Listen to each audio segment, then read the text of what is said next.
Did you ever get completely obsessed with a song, only to find out the person singing it wasn't who you thought it was? That's exactly what happened to me, and honestly, it kind of blew my mind. So here's how it started. A few weeks ago, K-pop Demon Hunters dropped on Netflix. I wasn't expecting much. Looked like a cool animated musical with a fun twist. K-pop idols who secretly slay demons? Sure, why not? I put it on while folding laundry. By the end of the first song, I stopped folding. By the second, I was fully seated, phone in hand, shazamming like a maniac. And then came Golden. That one song changed everything. I wasn't the only one. Golden basically broke the internet. It hit #1 on the Billboard Global 200, climbed all the way to #2 on the Hot 100 in the US, and suddenly the fictional girl group from this cartoon, Hunter/X, was topping real-world charts like they were BTS in disguise. But here's the twist that made me sit up straight. Everyone was asking, who's the voice behind Rumi? And no, I don't mean the actress speaking her lines. I mean that voice, the one that sings like she's pulling her own soul out with every note. So people start Googling. Reactions go wild. They think it's Arden Cho, who's amazing, by the way. You've probably seen her in Teen Wolf or Partner Track. But while Arden does voice Rumi's dialogue, the singing voice, that's someone else entirely. Her name is EJAE. Real name? Kim Yoon-jae. Now, if you're in the K-pop scene, that name might ring a bell. But for most people, total mystery. Here's the thing. EJAE isn't new. She's been behind the scenes in the K-pop industry for years, writing songs, producing, even coaching vocals for some of your favorite idols. You know Red Velvet's Psycho? Yeah, she helped write that. She's worked with Twice, aespa. She's been everywhere, just quietly.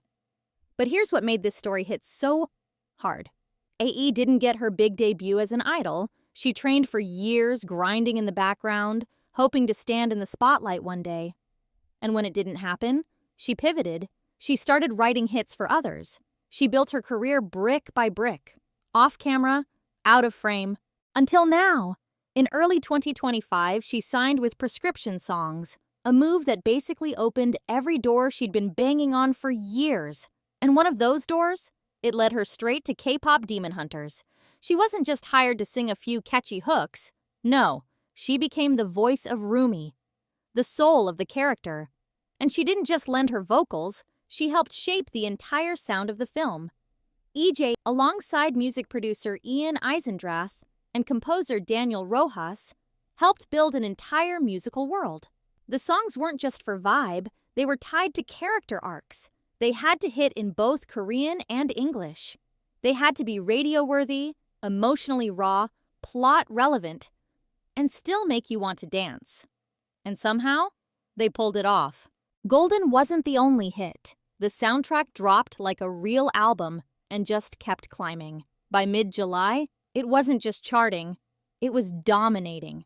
Spotify, Billboard, YouTube, you name it. And then came the twist no one saw coming. The villains won. No, really? The Saja Boys, the evil K-pop demon boy group from the movie? Their track Your Idol hit #1 on Spotify's US Daily Top Songs chart. Fictional characters, topping real charts, beating real artists. That's how good the songs are. For the first time in maybe ever, 2 songs by fictional K-pop acts, Golden and Your Idol, held the top 2 spots on real streaming platforms. Like, imagine explaining that to someone 5 years ago. You know who's #1 in the US right now? A cartoon demon boy band. And people just accepted it. Because the music slaps. Now here's the even crazier part. This film didn't go viral on week 1. It grew. Slowly. Organically. One reaction video at a time. One TikTok dance. One obsessed friend texting another. You have to hear this. And through it all, EJAE's voice was everywhere. She went from, wait, who? To, that's her? In a matter of days. And from what I've read, even her family didn't realize how huge this moment was until people started texting them screenshots of Billboard charts with her name on them. It's a full circle moment. For years, EJAE was the girl behind the curtain, writing songs for stars, coaching vocals in studios, watching the spotlight pass over her. And now, she is the spotlight. Golden was her breakout. But her real power is just beginning. This isn't someone who stumbled into fame. This is someone who built it with calloused hands and a pen in her teeth. Someone who knows exactly how the industry works and finally got to tell her own story in her own voice. So what happens next? Well, if the buzz is any indication, K-pop Demon Hunters might just be the start of a new wave of animated, chart-dominating pop culture. Netflix is probably already working on the sequel. Fans are begging for concert versions. And the fictional group might not stay fictional for long. But no matter what happens, remember this. Behind the bright colors and catchy beats and fantasy demons, there's a real person who waited a long time for her voice to be heard. And now that it is, she's not going back. If you've been looping Golden like me, let me know in the comments which track owns your playlist. Are you Team Hunter Out X or Team Saja Boys? And if you want a breakdown of how Golden was written line by line, don't forget to like and subscribe. We've got more deep dives coming. This was just the start, and this is K-Sweeper. Catch you in the next one.